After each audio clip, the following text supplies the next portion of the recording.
Hello à tous, on est vendredi et comme chaque vendredi à midi, on est en direct pour une vingtaine de minutes et on traite d'un sujet en particulier. En général, je prends les sujets qui vous intéressent, les sujets que vous m'avez mis dans les commentaires des précédents posts ou des précédentes vidéos, et puis je m'amuse à traiter ces sujets-là le vendredi. On parle en général soit de clinique, soit de l'activité en tant que psychologue libéral. On a déjà parlé du contrat, on a parlé de la façon dont se déroulait le bilan, en tout cas ici à Genepsy, évidemment. On a parlé aussi de la manière que j'avais pour faire la restitution en plusieurs temps, en 2 à 3 temps, que devait contenir la restitution. On a parlé un petit peu de comment se déroulait un accompagnement pour des adultes qui ont des troubles du neurodéveloppement, du moins qui viennent d'être diagnostiqués avec des diagnostics tardifs.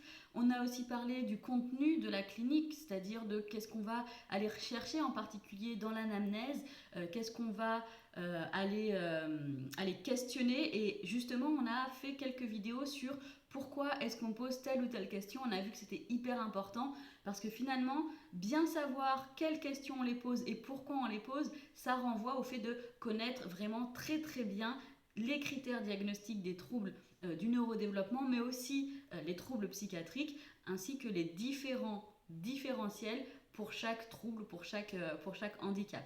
Donc dans les précédentes vidéos, on est quasiment à 20 vidéos maintenant.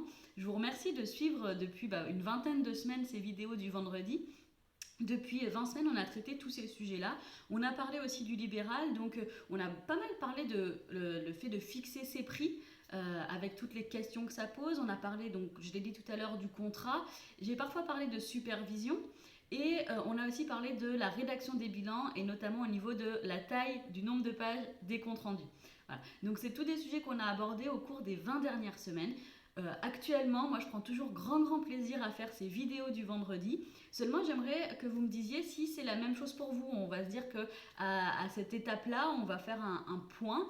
Et est-ce que ça vous intéresse que je continue à le faire, de continuer à suivre ces vidéos-là, que ce soit en direct où il y a une interaction avec moi via les commentaires, via les likes que vous pouvez mettre, ou de les voir en replay parce qu'on n'est pas tous disponibles le vendredi de midi à midi 20.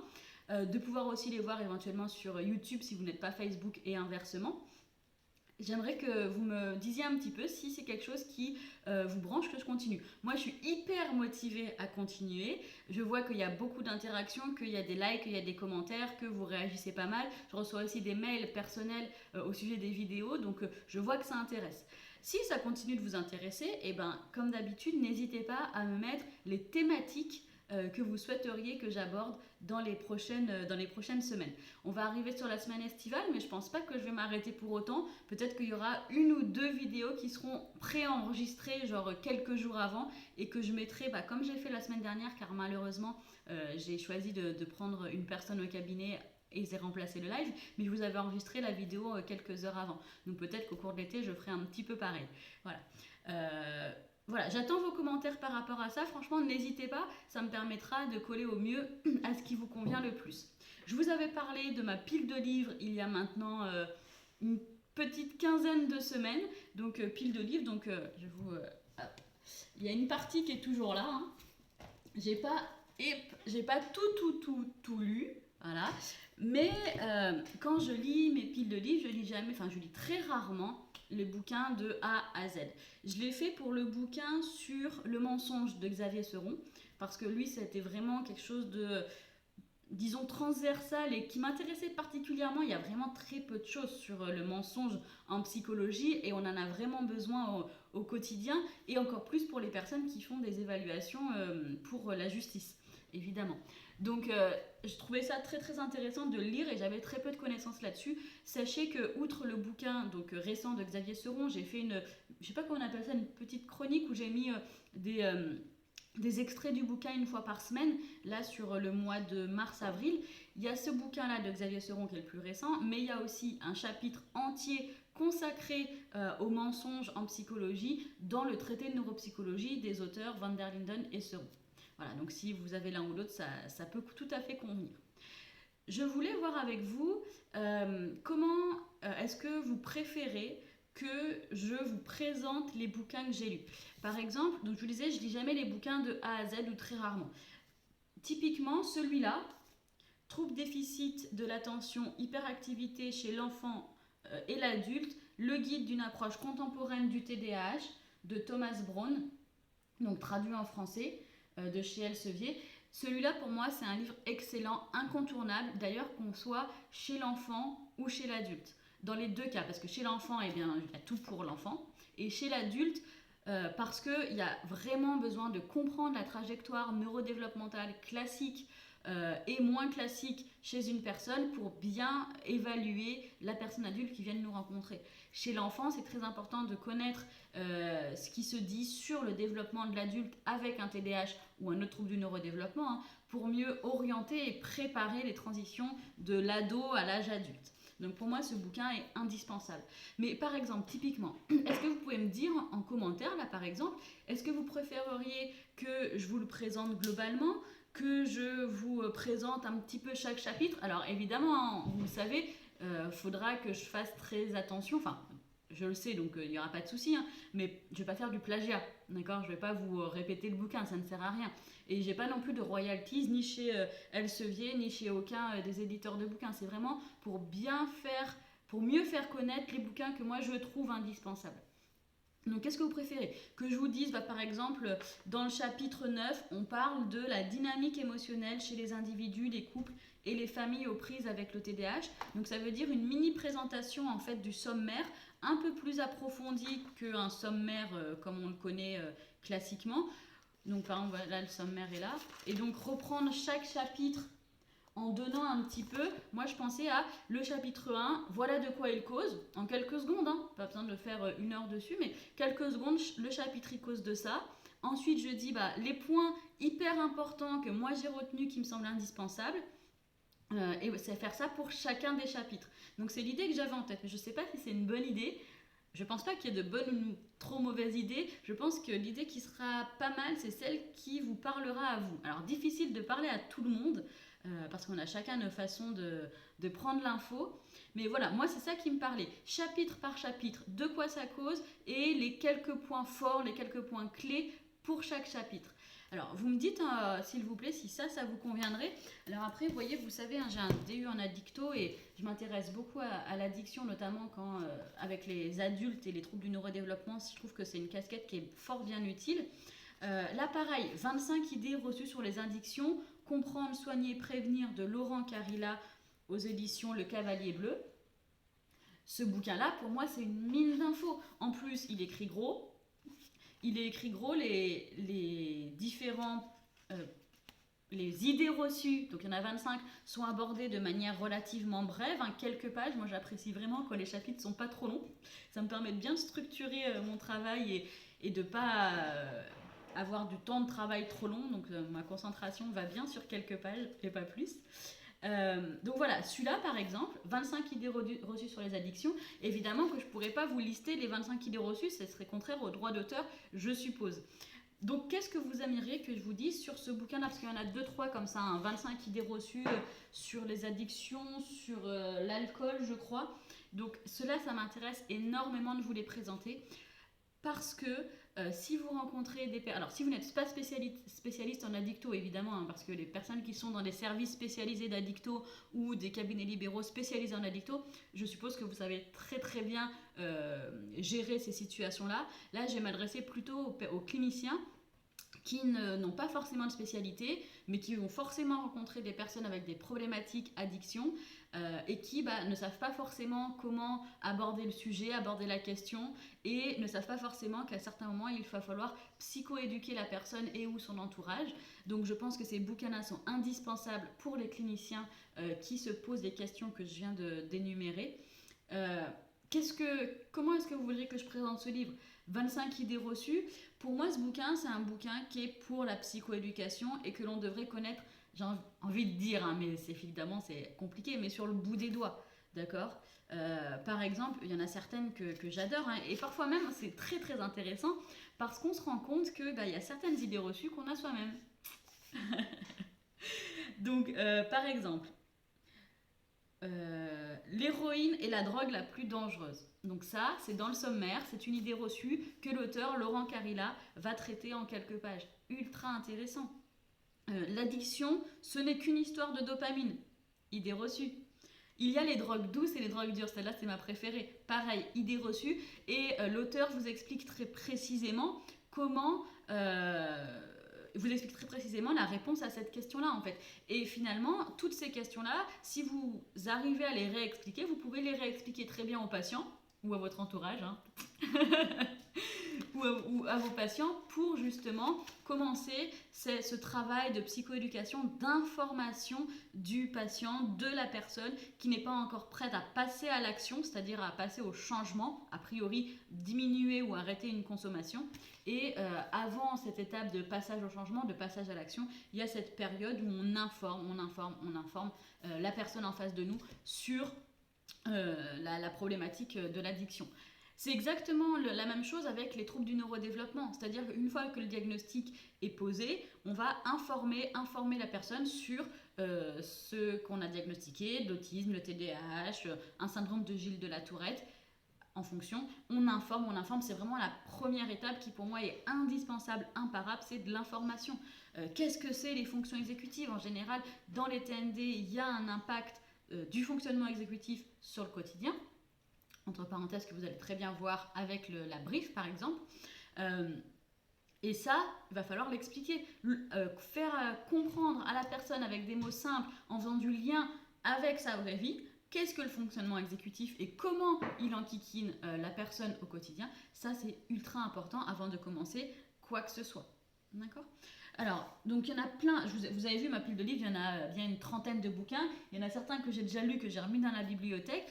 Voilà, je vois dans les commentaires qu'il y en a certains qui me disent que ça irait bien, chapitre, gna gna gna, de quoi ça cause et les points clés à retenir. Alors évidemment, ce ne sera pas juste une diapo avec une phrase sur le contenu et 3 points écrits. Ça sera une petite vidéo où au-delà en fait de ces points-là, où je suis obligée de coller au bouquin, hein, parce que je vais dire ce qui m'a plu dans ce chapitre-là, je vais étayer un petit peu avec soit mon avis personnel, soit comment j'ai utilisé ça dans le cadre de la clinique, comment ça m'a servi, comment ça m'a été utile, ou par exemple un tout petit bout d'étude de situation d'une personne avec qui j'ai pu expérimenter, enfin pas expérimenter, c'est pas le bon terme, avec qui j'ai pu réaliser le point en question. Voilà, donc moi je pars là-dessus. Je vous laisse mettre dans les commentaires si ça vous convient. Je suis preneuse des bonnes idées que vous pourriez avoir, hein. Je suis convaincue qu'on travaille plus efficacement à plusieurs. Par contre, je ne sais pas par lequel commencer parce que vous avez vu qu'il y en a énormément. Je vais peut-être commencer par un indispensable. Donc dans les indispensables, je vous ai mis, il y a celui de Thomas Brand, mais franchement, il y a celui-là aussi. Et depuis le temps que je vous en parle, ça vaudrait quand même peut-être le coup que enfin je m'y colle à vous en parler. Donc l'entretien clinique, outils et techniques de diagnostic en santé mentale de James Morrison chez Mardaga. C'est un peu un pavé, mais c'est un pavé cool, quoi, parce qu'il se lit vraiment bien. On apprend des choses à chaque ligne, donc c'est une mine d'or. Et alors, contrairement à ce qui a marqué, donc il y a marqué en santé mentale, d'accord, c'est pas parce qu'on travaille pas en psychiatrie que ce bouquin va pas nous servir. Au contraire, pour moi, ce bouquin, même s'il est estampillé en santé mentale, il va être utile à vraiment tous les cliniciens. Et j'ai envie de dire, quel que soit l'âge des patients que vous avez en face de vous, ok, peut-être plus adapté à l'ado et l'adulte, mais si vous avez des plus jeunes, vous pourrez toujours tirer des informations et des informations extrêmement utiles de ce bouquin et ensuite les tourner, à vous de faire ce travail de reformulation pour formuler des questions aux parents ou à un enfant un peu plus jeune. Je pense que je vais commencer par celui-là. Qu'est-ce que vous en pensez? Vous me dites? Tenez, je vais vous faire voter. On commence par quoi? Par le bouquin de Brown, on fera les deux, hein, mais on commence par quoi? Le bouquin de Brown ou le bouquin de Morrison? Vous me dites dans les commentaires? Comme ça, ensuite, je prépare ça. On est quoi? On est en juin et je comptais faire démarrer. Vous avez vu sur YouTube, on peut faire des playlists. Donc là, j'ai fait une playlist avec les lives du vendredi. Donc je mets toutes les semaines le live du vendredi. Et puis, j'aimerais bien faire une autre playlist qui s'appellerait comme par exemple mes fiches de lecture ou j'ai lu, j'ai aimé, quelque chose comme ça. Et donc une playlist avec mes fiches de lecture vidéo sur les bouquins. Donc mettez-moi en commentaire si vous préférez qu'on commence par le Morrison ou par le Brown. Et puis, donc dans cette playlist, à partir, voilà, là où je voulais en venir, à partir du 1er juillet, je vous mettrai mes vidéos fiches de lecture dans cette playlist sur YouTube. Voilà. Et je ne sais pas encore à quel rythme je vais les sortir. Je vais prendre un rythme calme au début pour éviter de prendre un rythme trop rapide et je vais m'essouffler, ça ne sert à rien. Et ce serait même décevant. Donc je pense que je vais d'abord commencer par une par mois. Peut-être deux. Mais là, je commence déjà à m'écarter du cadre. Une par mois. Et comme ça permettra d'accélérer si on en a tous envie. Voilà. Donc dites-moi dans le commentaire si on commence par Morrison ou par Brown. Comme ça vous permettra éventuellement de l'acheter si vous en avez envie pendant l'été pour le bouquiner sur la plage par exemple ou en montagne. Et puis moi de savoir pour juillet quelle fiche de lecture je vous prépare. Ça sera la première. Donc dans ma tête je sais exactement ce que j'ai à dire, mais sur la forme je suis moins certaine. J'essaye de faire quelque chose qui pourrait vous plaire évidemment, qui soit fluide, facilement compréhensible. Donc n'hésitez pas, si vous savez déjà sur quel timing vous souhaiteriez avoir cette fiche de lecture, est-ce qu'elle doit durer 20 minutes comme aujourd'hui? Est-ce qu'elle doit durer plus 5 minutes? Vous voyez des petites capsules comme ça, vous pouvez les regarder rapidement entre deux trucs, ce qui est aussi tout à fait agréable. Est-ce que vous pensez que ça doit durer 1 heure? Et dans ce cas-là, effectivement, il y aurait plus de contenu, mais peut-être de la redite avec d'autres choses. Est-ce que vous préférez que ce soit vraiment plus spécifique, tel chapitre, tel point clé, ce qui vous permet de vraiment regarder une vidéo qui dure 3 à 5 minutes, d'avoir un avis, votre avis sur le bouquin assez rapidement, sans passer des heures à chercher des avis sur des forums ou sur Internet. Voilà. Dites-moi. Là, en vous parlant, moi, je pense que des capsules de 5 minutes, ça me paraît assez cohérent pour pouvoir vraiment regarder entre deux choses qu'on est en train de faire, la capsule, et avoir un avis, disons, assez motivé sur l'achat ou pas du livre et du contenu. Voilà, je vois dans les commentaires qu'il y en a certains qui sont d'accord. Je suis vraiment ouverte à toutes les suggestions. 5 minutes sur ces points-là, ça me paraît pas mal. Après, je peux m'autoriser aussi à faire 2 fois 5 minutes ou 3 fois 5 minutes en fonction aussi de la taille du bouquin, parce que vous vous doutez que même si, par exemple, ce bouquin-là qui fait environ 200 pages, 200 pages, qui est une mine d'informations, je précise, comparé par exemple à Mieux vivre le Tada à la maison, volé par an, qui fait, je sais pas moi, il doit faire 500 pages. Il est gros, il est très très gros. Ouais, il fait plus de 500 pages. Donc, et ce bouquin-là, on se doute que 5 minutes pour un bouquin qui n'a pas le même nombre de pages, ça paraît peut-être compliqué, mais ça peut être aussi un défi pour moi d'arriver en 5 minutes, quel que soit le bouquin, à vous donner de quoi ça cause et les éléments essentiels, les trucs qui sont marquants et qui sont vraiment percutants, et après pour les implémenter dans notre clinique quotidienne. Pourquoi pas? On peut aussi partir là-dessus plutôt que multiplier les vidéos.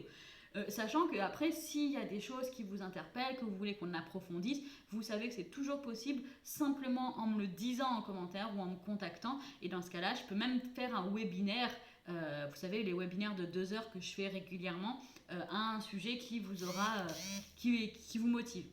D'ailleurs, en parlant, et pour finir, des webinaires donc de 2 heures que je fais régulièrement, qui sont gratuits, où on peut s'inscrire gratuitement et les visionner en direct. Le prochain webinaire, je suis en train de rechercher le thème. Donc là encore, je sollicite beaucoup, mais j'aime bien les choses interactives et participatives, j'aime pas décider toute seule. Le prochain webinaire, il aura lieu en juillet. Je suis en train de réfléchir au thème. Si vous n'avez pas vu tous les webinaires, il y en a certains qui sont disponibles pas sur YouTube, j'allais dire mais pas sur YouTube. Je suis en train de refaire en fait un listing de tous les webinaires. Il y en a qui sont disponibles, qui sont maintenant payants, et je vous mets les liens sur Facebook. Il y en a qui sont disponibles gratuitement, mais je suis en train de refaire les liens parce qu'il y a eu quelques bugs malheureusement pour les inscriptions. Donc je suis en train de refaire les trucs tout propres pour que vous ayez accès à certains des webinaires que j'ai choisis spécialement pour vous, tout à fait gratuitement. Du coup, moi, ma question, c'est est-ce que vous avez un avis, quelque chose à me suggérer pour le webinaire gratuit de 2 heures qui sera courant du mois de juillet? Je compte sur vos cerveaux. D'ailleurs, allez, dernière chose, après j'arrête. J'ai terminé le gros cerveau rouge de la gagnante du concours d'il y a 2 semaines. Il est énorme. Donc là, j'ai les 2 hémisphères. Je suis en train de finir parce qu'il y a faut le rendre un petit peu propre, je vais pas vous raconter l'impression 3D, mais il faut en fait enlever certaines parties qui servaient uniquement pour l'impression. Et donc, il faut le nettoyer un petit peu. Et ensuite, je serai en mesure de l'envoyer à la gagnante du concours, accompagné du bouquin du docteur Vincent, Mon cerveau a encore besoin de lunettes, et du mug Genepsy. Il y aura bientôt un prochain concours. Moi, j'adore faire des concours. Donc, il y en aura bientôt un autre. Et d'ailleurs, je suis en discussion avec Gérald Bussy, le docteur Gérald Bussy. On a convenu d'un concours parce que vous savez qu'il est aussi donc neuropsy, docteur en neuropsy et auteur. Il a écrit 2 bouquins aux éditions Tom Pouce et il m'a proposé de mettre ces 2 bouquins aux éditions Tom Pouce en concours. Donc courant juillet ou août, je pense qu'avec Gérald, on vous lancera un super concours pour gagner les 2 bouquins du docteur Gérald Bussy, neuropsychologue. Il y en a un qui est sur la mémoire de travail, il y en a un autre qui est sur la déficience intellectuelle. Donc 2 bouquins que personnellement, donc j'ai lu celui sur la déficience intellectuelle, je le recommande. L'autre je ne l'ai pas lu, mais connaissant l'auteur, je me permets de le recommander. Le concours sera lancé bientôt, vous serez informés. Pour rester informé, il faut être inscrit, donc liker la page Facebook ou LinkedIn et être abonné à la chaîne YouTube de Genepsy. On se dit à très bientôt. J'ai rien fait de ce que j'avais programmé. Là, vous voyez, je voulais parler des questions possibles pour des questions en clinique pour aller évaluer les difficultés d'interaction sociale et d'amitié chez les personnes avec autisme ou à suspicion d'autisme. J'ai même pas parlé de ça, pourtant j'ai mes 2-3 notes sous les yeux. J'ai fait complètement en live. Du coup, j'espère que ça vous aura plu. On se retrouve vendredi prochain avec grand plaisir. Ciao!